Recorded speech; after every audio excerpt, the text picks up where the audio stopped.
کہ اسلام میں اور دوسری دنیا کی جتنی قومیں ہیں مسلمانوں کے علاوہ، ان میں بڑا فرق یہی ہے. یہی فرق اگر سمجھ میں آ جائے تو ہدایت کا راستہ مل جائے گا.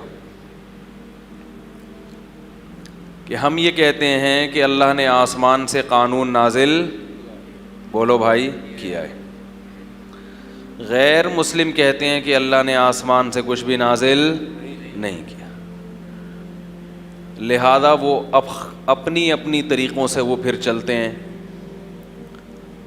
اور کچھ غیر مسلموں کا دعویٰ یہ ہے کہ اللہ نے آسمان سے نازل کیا ہے یہ قانون، مگر اس کے برحق ہونے کی ان کے پاس کوئی دلیل نہیں ہے. فَأْتُوا بِكِتَابٍ مِّنْ عِندِ اللَّهِ هُوَ أَهْدَىٰ مِنْهُمَا أَتَّبِعْهُ إِن كُنتُمْ صَادِقِينَ هَلْ عِندَكُم مِّنْ عِلْمٍ فَتُخْرِجُوهُ لَنَا إِنْ أَنْتُمْ إِلَّا تَخْرُصُونَ إِنْ أَنْتُمْ إِلَّا تَظُنُّونَ. مشرکین یہ کہا کرتے تھے کہ اس چیز سے اللہ خوش ہوتا ہے، اس چیز سے ناراض ہوتا ہے. تو اللہ نے کہا تمہارے پاس کوئی علم ہے، کوئی دلیل ہے کہ اللہ اس چیز سے خوش ہوتا ہے؟ کوئی دلیل ہے تمہارے پاس؟ تم محض گمان کرتے ہو. اور تخرصون، اٹکل پچو. اٹکل پچو کا لفظ سنا ہے؟ ہوائی فائرنگ.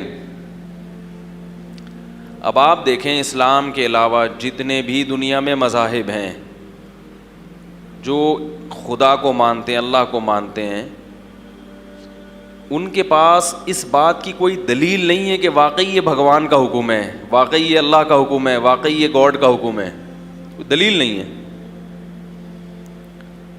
دلیل کیا ہوگی؟ ہمارے ابا نے کہا، ہمارے نانا نے کہا، گرو نانک نے کہا، یا فلانے نے کہا.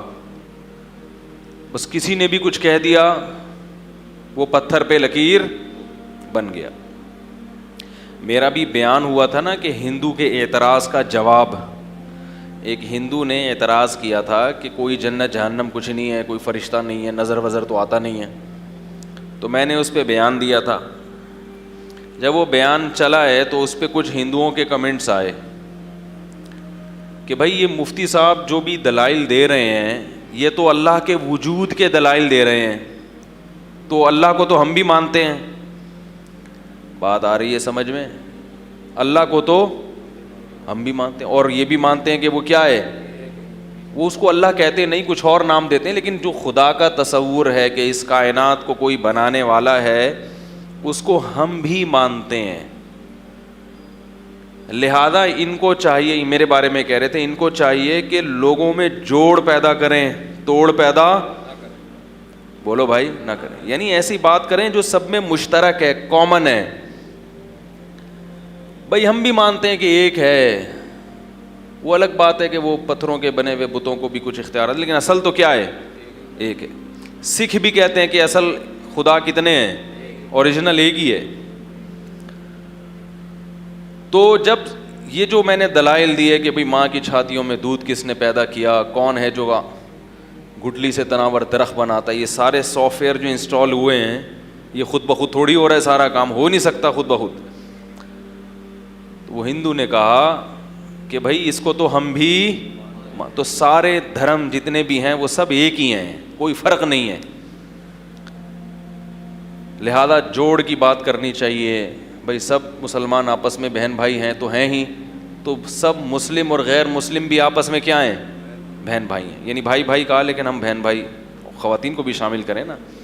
مسئلہ یہ کہ خواتین کو بہن بولنا آج کل لوگوں کے لیے مشکل ہو گیا ہے، اس لیے سب یہ کہتے ہیں کہ سب مسلمان آپس میں بھائی بھائی ہیں. اس لیے میں نے اس میں تھوڑا سا بڑھایا کہ سب مسلمان آپس میں بہن بھائی ہیں، تاکہ ان کو بھی شامل کریں آپ. تو اس کو سمجھیں اچھی طریقے سے. یہ الزام مسلمانوں پر لگایا جاتا ہے دنیا میں کہ یہ اپنے آپ کو جنت کا ٹھیکیدار سمجھتے ہیں، صرف اپنے آپ کو سیدھے راستے پہ سمجھتے ہیں اور باقی کسی کو ماننے کے لیے تیار نہیں ہے.